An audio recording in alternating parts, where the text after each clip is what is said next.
Welcome to Throttle Adda. My name is Johnny, and we have our Throttle Adda panelists, Alvin and Mahesh.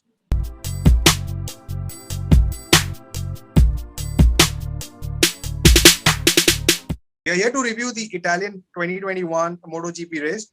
And just to start, this is sad news, guys. We have lost the Moto3 rider, number 50, Jason, and it's really heartbreaking.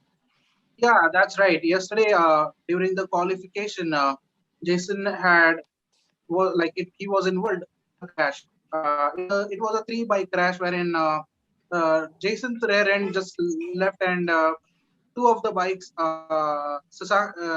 Sasaki and other rider, flowed into him, which resulted in some injuries at his chest and head. But the sad news came in today after the Moto3 race that he is no more. So he passed due to brain damage, and may his soul rest in peace, and God give strength to his family. All the riders showed their condolences towards Jason and Jason's family. But also Fabio, I love the way he delivered his message. That Fabio said that we love what we do, but at the same time, it's anything can happen in this race. What to say about Fabio? Felt like Lorenzo magic today. Genius. He also dedicated his win to Jason. So yeah, looking at the race, like when we were watching it, it felt like it was not Fabio riding the bike, it was Lorenzo. If you remember, there was a time wherein Rossi and Lorenzo were teammates, and suddenly there was a rise of Lorenzo, number 99, on the circuit, and there was a huge fan following. He used to ride alone in the front, and like he used to create a gap of nearly 3 to 5 seconds between the second and the first position. So that is how it was. And as I said in the previous video, that yes, Fabio Quartararo, he knows his bike and he understands how it is. Today he was flying. It was literally giving a tribute to Jason Dupasquier. And yes, he really rode like anything. He was literally flying on the track. Right. And we did mention about this relation between the riding style of Lorenzo and Fabio in the last video. We said that Fabio is equal to Lorenzo for Yamaha, this year. So Fabio is a great guy. He knows what he does on the track. He knows what he has to do, even when he's losing tire or not losing his tire grip. And today he did great. And I hope that he wins the championship this year because he deserves it. 100% I agree to that. Next would be Bastinini incident. Do you all think Zarco was at fault anywhere? No, I don't think there was a fault or something as that. Like now, look at the place where it all happened. It was a turn, and it was the position wherein you start. It was the start of the track. Okay, so what happened is like they did the turn. Bastinini came in too hard, and failed to notice that Zarco has slowed down. Yeah, I don't see any kind of conspiracy there. It's just that the bikers failed to notice each other. Zarco failed to check his back, and Bastinini failed to notice that Zarco is slowing down. So there was a damage to his bike, Zarco's bike. Did that cost him position? The damage to his bike did not cost position to him for sure, because he was doing great, till he started losing positions. He was doing great. The main reason that he lost the position in today's race is because of the tires. So the traction was low, as he kept on covering more and more laps. And that is the only reason that was. Otherwise, his performance was super good today. So tire selection is one of the things that, it's not up to the mark, but yes, maybe because of multiple reasons. Yeah. Agreed. That plays a major role. Next would be Marquez again and again and again. So what went wrong today? We did see the same old Marquez. That is something that I would say about him.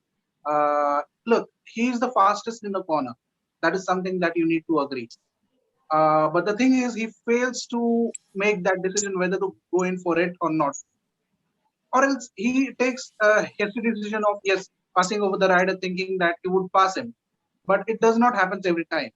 So this is something like this is the same kind of incident that happened earlier with Rossi, then Vinales and other riders, many other riders, and it was Marquez who used to like dash into them. So that is kind of an irresponsible riding which Rossi used to address earlier in his press conferences. If he would have not taken that decision of overtaking Brad Binder, he would have been there in top 10 for sure. Marc Marquez now is reminding me again when he started his career in MotoGP. So when he came from Moto 2 to MotoGP, so you know how he was performing. So there is a huge difference between confidence and overconfidence, and I think Marc Marquez is too overconfident at this point. But he needs to calm down. He needs to come back and settle down, and then start his race again. I mean, racing career again. He was playing a bit smart with Vinales yesterday in qualifiers, and that showed everyone that why Marc Marquez is trying to be over smart and better than he thinks that he's better than everyone else. He surely was, but I don't think so. He's better than everyone at this point. See, I personally feel he is better than everyone because he has that potential yet. He's yet hungry and he looks to be in the podium position again. So there it is, words coming from a fanboy, Marc's fanboy, Johnny. With regards to Marc has been overconfident. Maybe he's overconfident or he's very itchy as of now. He's trying to like show everyone that yes, I am back and I am there and I can do things. So maybe that can be one of the reasons as well.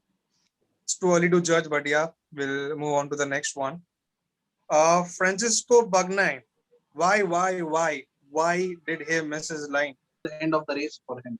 Rest, I don't see any issues with Bagnaia doing like it was a good battle going between Quartararo and Bagnaia. From all the races, we have seen that he has always been behind, but he covers up and then he comes in the front. So he's a good guy. He knows what he does. But this time he was unlucky. There are just few mistakes that he has done. This is one of them, and that has cost him. This is a big question. Is Rossi done? Why is he riding to survive? With regards to Rossi, even even the commentators were of the view that that would be a sad farewell for Rossi in Italy. So it seems that he is heading towards retirement. He was not that great in the race. In fact, the positions that he gained was just because the other riders crashed, and that was disappointing. As a Rossi fan, it was disappointing to see. We did see him climbing the position, but that's not where we want him to see. We want to see him in podium. The talking point over here is that Petronas is still not declaring that Rossi is not going to be there next year. But I hope that Rossi is there and the fans are still, coming to see Rossi to race. Now, Rossi doesn't, as I said, he doesn't need to prove anything, but he's just there for the sake of riding. But if he's not there next year, new riders are going to get, better chances to get their career in MotoGP. As we have Raul Fernandez, Remy Gardner, and Sam Lowes in queue, I see some difficulties for Rossi. Great. Jump to the next question. Today, KTM boys were fantastic. Also, the Portugal boy, Oliveira, unbelievable, unexpected. Right. It was so lovely to see Oliveira performing today. As a KTM rider, you are not expected to perform a lot, better than the Ducati or the Pramac. But he did today. He did prove that the bike is no less than any other bikes on the track. At least the top performing bikes. Maybe if they work more on the performance of the bike, because Oliveira is a rider who can perform on better bikes. And if tomorrow KTM improves the performance of the bike, I'm sure Oliveira can also hit the first position on the podium. Yeah, I do agree with Elvin. But what I feel over here is in today's race, KTM was spot on with regards to their tires. Like I never saw any kind of a nervous moment for KTM anywhere in the corners or even in the straight line. He was able to hold back the Suzuki behind him. That's another thing. So yes, it was really good. Yes, KTM needs to improve the performance of the bike because after a certain point, it felt like KTM is not moving further. It was not creating that distance or creating that gap between two bikes. So I think these were the factors because of which KTM was able to end up in that position. Like they were able to land up on the podium finish this season. Yeah, true, very true. Mir is back. That's what we wanted from the last season champion, Joan Mir. Podium, third position. Is that satisfactory? It's definitely better than the previous performances because you get something better in the upcoming races. That's obviously better for a team and a rider both. So gaining positions in the future races or in the current race is definitely better. And Joan Mir did a fantastic job today. He did take on Zarco, and he was just so close to take on Oliveira, but then the race got over.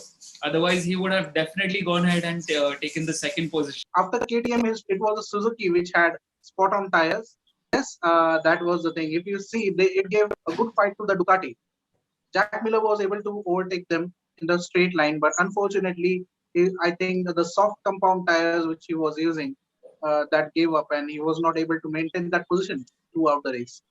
But yes, really good riding by Zarco, and hats off to him. He's back on the track now. Yeah, no hat trick for Jack Miller, but some points good for him. All right. While talking about the Suzuki were doing so good till Alex Rin did it again, fourth in a row, no points. So Alex Rin is he's a very great rider. He concentrates throughout the race, but then when it comes to winning or completing the race, he has shown us that he can do it again and again, not completing the race. But it's nothing to disappoint the fans of Rins. I'm just talking about why do you fall each and every time when you're just so close to completing the race. He needs to improve, or he needs to settle down his thoughts at that point where he's feeling that he could, he can gain positions. But if he can't, then he needs to control his emotions or his riding style and just finish the race so that Suzuki gain points. What I think is if he would have not made that mistake of crashing out at the final stages of the race, I think the first would be Yamaha, and there would have been two Suzukis at the podium instead of KTM. Okay. Yeah. So yes, and yeah, like I don't know what would be happening back at the paddock. Like what exactly happens back in the paddock? What the team would be reacting to. No, I said in the last video that I see him in the top 4 riders. He was riding the same way, but then just one mistake. Why should you do that mistake? You're a great rider, and we expect you to be at least completing the race. So even that fourth position was not bad. No Ducati show. What level of disappointment that can be, guys? For me, Ducati and Yamaha are the top performers, but I hope that KTM performs better someday in this season itself. Okay, so my focus would always be on KTM. Coming back to the Ducati, now if the riders don't win, the main team suffers. So today the team has suffered, as a whole. So riders will definitely keep gaining points in the future races for sure. Today was, as we said, that today was an unlucky day for Bagnaia. But I'm sure that Ducati is not going to go down as the constructors. I do agree with you. Like Ducati is not going to lie down and take that hit. They would be improving for sure. As I said, like I'm going to repeat myself again. It completely depends on the tire selection in the next race and how the tires hold up. Right. Tire selection has been a real big gamble nowadays. It has been really big gamble, and that is the reason why I really do admire Quartararo, and he has been giving out results out of it. The moment he thinks or feels that the tire don't have enough traction, he does not. He leaves his aggressive side, and he puts on that hat of maturity. He rides very maturely and finishes the race, and he ends up on the podium. Yeah. So I think it's a combination of the bike performing, the rider performing, the tires performing, and the right setup of the bike, the right mindset of the rider, and the right choice of the tires. So yeah, the big question was, will it be Ducati as per the last 3 races, Honda as per the historical information we have, or we might see Lorenzo Magic Fabio So yeah, the answer is we saw Lorenzo Magic Fabio and Yamaha has won in Italy. All right, guys, we are done reviewing the highlights of the race. As always, stay safe and ride safe. Guys, don't forget to like the video, leave your thoughts and comments in the comment section, hit the subscribe button and also hit the bell icon for future videos.